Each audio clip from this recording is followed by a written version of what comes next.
Oke, sekarang kita coba latihan ya teman-teman ya, latihan.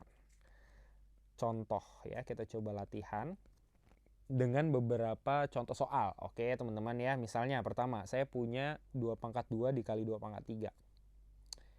Cara pertama yang teman-teman bisa lakukan, ya teman-teman boleh lah kaliin manual gitu ya.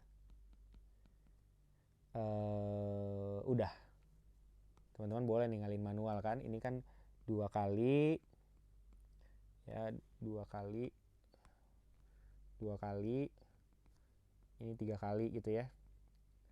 Kaliin manual. 2 kali 2 4, 4 kali 2 8, 8 kali 2 16, 16 kali 2 32. Boleh. Boleh teman-teman. Tapi karena kita udah belajar sifat ya, kita langsung bisa pakai sifat umum tersebut. Nah, ini untuk kenapa sih kita perlu sifat-sifat ini? Ini bukan rumus-rumus untuk dihafalin, teman-teman.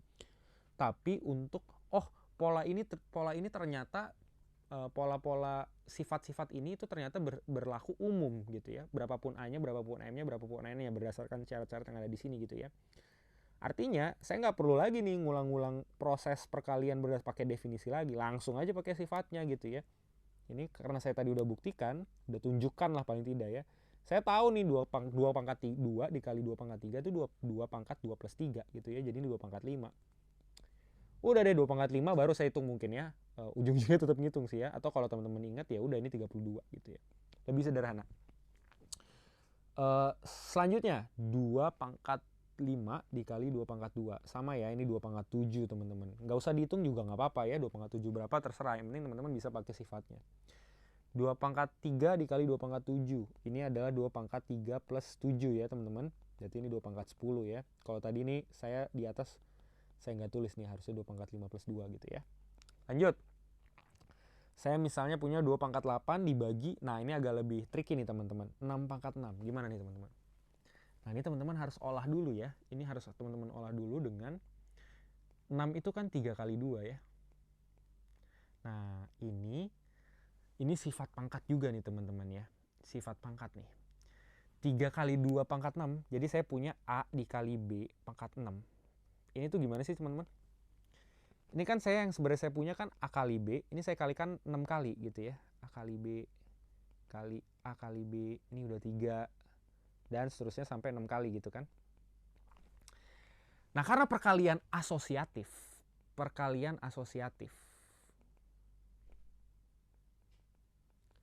Jadinya ini saya bisa kumpulin A-nya dulu semuanya gitu kan.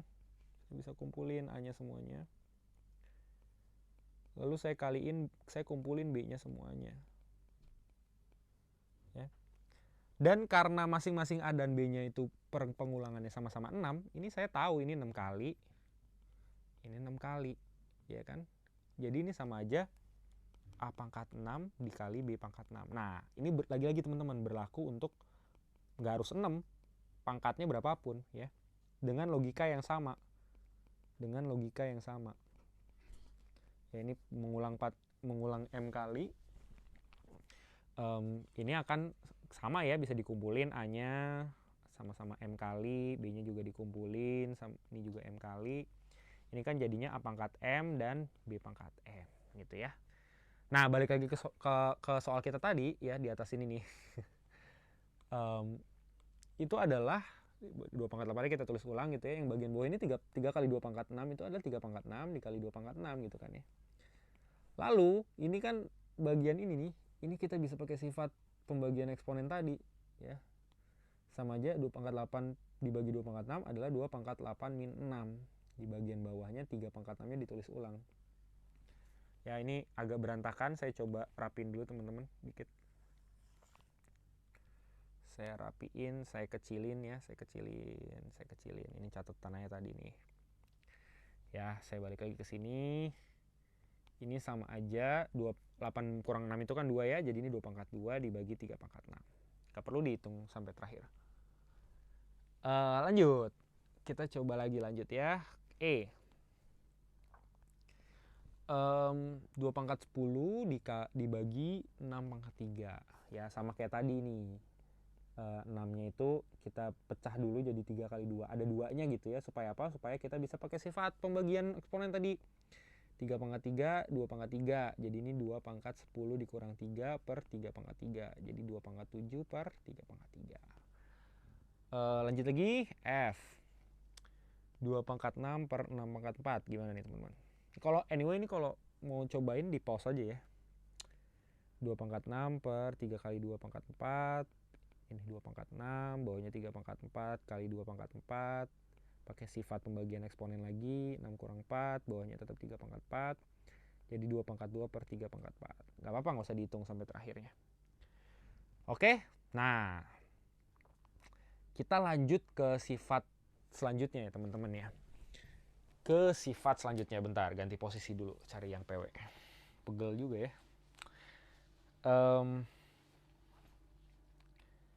Oke, kita pakai sifat selanjutnya lagi adalah gimana kalau tadi kan udah perkalian pangkat, udah perkalian pangkat, udah pembagian. Gimana kalau saya pangkatkan pangkat gitu ya? Saya pangkat jadi pangkatception nih. Jadi kalau gue punya 2 pangkat 3 dipangkatin 2, ini gimana teman-teman? Apa artinya ini?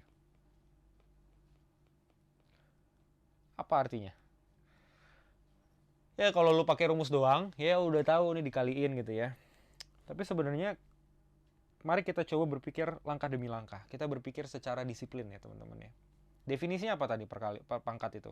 Ini kan bulat positif nih, pangkat 2 ya. Adalah perkalian berulang kan? Ya udah, dia dikali karena pangkat 2 berarti dikaliin 2 kali. Berarti 2 pangkat 3 dikaliin 2 pangkat 3. Gitu kan? 2 pangkat 3 ini another eksponen nih kan? Yang adalah perkalian 2 3 kali. Salah nulis. Nah, ini. Ini juga nih, perkalian 2 3 kali. Kalau di total jadi berapa? 6 kan? Jadi 2 pangkat 6. Nah, kalau teman-teman perhatiin, ini karena 2 pangkat 3 dipangkatkan 2, 2 pangkat 3-nya jadi ada 2 kali. Artinya perkalian 3 kalinya dilakukan 2 kali gitu kan? Perkalian 3 kalinya itu dilakukan 2 kali. Jadi 6 ini itu datang dari mana sih? Dari perkalian 3 kalinya itu dilakukan 2 kali gitu. Jadi 3 pangkat 3 dikali 2. Nah, lagi-lagi nih teman-teman, kalau perhatiin ya, kita coba pakai contoh lain. 3 pangkat 4 dipangkatkan 3. Kan 3 pangkat 4 kali 3 pangkat 4 kali 3 pangkat 4 ya kan? Karena di pangkat 3 dikalikan 3 kali. Masing-masing itu adalah perkalian 3 4 kali. Ya, ini teman-teman saya nggak tulis semua. Ya, ini gua saya. Udah lah ya. Kadang-kadang gue pakai kadang-kadang gue pakai saya, suka-suka gue lah ya. Perhatiin, ini 4-nya jadi ada 3 kali kan? Ini 4-nya perkalian 4-nya maksudnya perkalian 3-nya dilakukan 4 kali kan ya. Ini kan 4 kali nih. Nah ini punya ada 3 paket perkalian 3 gitu kan. Jadi 3 dipangkatkan 4 kali 3 ya adalah 3 pangkat 12. Nah, ini suggest another sifat ya. Mensugestikan sifat baru lagi nih teman-teman. Ini sifat yang ketiga ya. Yang adalah gimana kalau ternyata apakah benar bahwa A pangkat M dipangkatkan N itu adalah selalu A pangkat M dikali N. Jadi kita udah penjumlahan pangkat, pengurangan pangkat, sekarang perkalian pangkat nih. Perkalian pangkat itu adalah pangkat dipangkatin basically. Bener nggak nih teman-teman? Ya teman-teman bisa cek ya, latihan. Gimana kalau M dan N-nya lagi-lagi dibagi kasusnya ya. Kalau dia bulat positif harusnya benar. Nah, gimana kasusnya kalau misalnya ini kan tadi gue untuk M lebih besar dari 0, N lebih besar dari 0, biasa lah, normal gitu ya. Tapi kalau misalnya salah satu kecil dari 0 gimana? Misalnya N lebih kecil dari 0. Ya, gimana? Ini kan berarti seper A pangkat M minus N dong. Ya kan? Karena udah di negatif. Aduh. Keculek sendiri. Maaf. Ini kan di negatif ini kan ya. Contoh. Gue sebelum pakai A, pakai M dan N, gue contohin aja. 2 pangkat 3 di pangkat minus 2. Jangan, pangkat minus 4. Ini kan berarti 2 pangkat 3, ini adalah 1 per 2 pangkat 3 pangkat 4 ya kan? Ya kan? Ini tadinya negatif. Gue jadi positif gitu kan ya. Sama ini n-nya negatif, gue negatifin supaya jadi positif gitu kan ya. Ini kan 4 itu kan negatif. 4 itu kan adalah negatif dari negatif 4 gitu ya. Jadi ini n ini n-nya berarti ini adalah minus n gitu ya. N-nya adalah minus 4, berarti minus n adalah 4 gitu ya. Oke, waduh, nyerocos baik gue. Ini gue udah dapat ini 1 per 2 pangkat 3 pangkat 4. Ini adalah 1/2 dikali 3 kali 4 gitu ya, karena udah positif dua-duanya. 1/2 pangkat 12. Sama ini juga, berarti balik ke sini lagi ya. A pangkat M dipangkatkan N itu adalah kalau N-nya negatif 1 per A pangkat M dipangkatkan minus N. Ya, ini berarti karena dua-duanya udah positif nih M dan minus N-nya, A pangkat M dikali minus N. Itu ya. Jadi sama dengan 1 per A pangkat minus MN. Ya, logikanya make sense dong ya. Tetap ini seper A pangkat minus MN ini kan sama dengan A pangkat MN juga. Iya nggak sih? Jadi sama nih. Konsisten bahwa A pangkat M dipangkatkan N itu memang A pangkat M dikali N. Kalau salah satunya 0 gimana? Salah satunya 0 kan ya udah langsung. Kalau salah satunya 0, misalnya M atau N sama dengan 0, ya, ini udah pastikan A pangkat 0 ya, A pangkat 0 sama dengan 1. Ya, which makes sense. Ya kan? Make sense dong.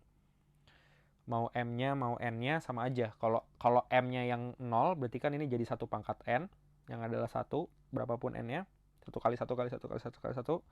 Kalau N-nya yang 0, ini kan by definition A pangkat M-nya berapapun dipangkatkan 0 selalu jadi 1. Jadi konsisten. Oke, jadi gue punya sifat ketiga. Mana sifat ketiga gue? Nah, ini sifat ketiga. Kalau gue punya A pangkat M dipangkatkan N, itu adalah A pangkat MN. A-nya bilangan real berapapun, dan MN-nya bilangan bulat. Lagi-lagi ya, gue udah tunjukkan untuk kasus-kasus. Ya, tadi nggak rigorous banget, nggak step by step banget, tapi ya ini kasus-kasusnya bisa lu coba eksplorasi ya. Ini kan ada M lebih besar N, MN-nya lebih besar dari 0, terus juga ini misalnya N lebih kecil dari 0, M-nya lebih besar dari 0. Bagaimana kalau dibalik? Kalau dibalik gitu ya. M-nya yang lebih kecil, N yang lebih besar. Bagaimana kalau dua-duanya kecil? Ya kan? Ini kan kasusnya banyak sebenarnya. Cuma biasanya kalau kita belajar eksponen di awal ini nggak perlu ditunjukin semua karena sifatnya bukan kita perlu ngebuktiin, ini kita perlu dapat sense-nya aja. Jadi tujuan gue juga bukan buat ngebuktiin, ini ngejelasin, tapi untuk supaya lu bisa tahu bahwa ini rumus nggak datang dari langit gitu, tapi sesuatu yang intuitif gitu, sesuatu yang bisa dijelaskan. Oke. Sampai sini dulu deh ya, nanti gue sambungin besok. Nanti kan tinggal edit videonya. Bye bye.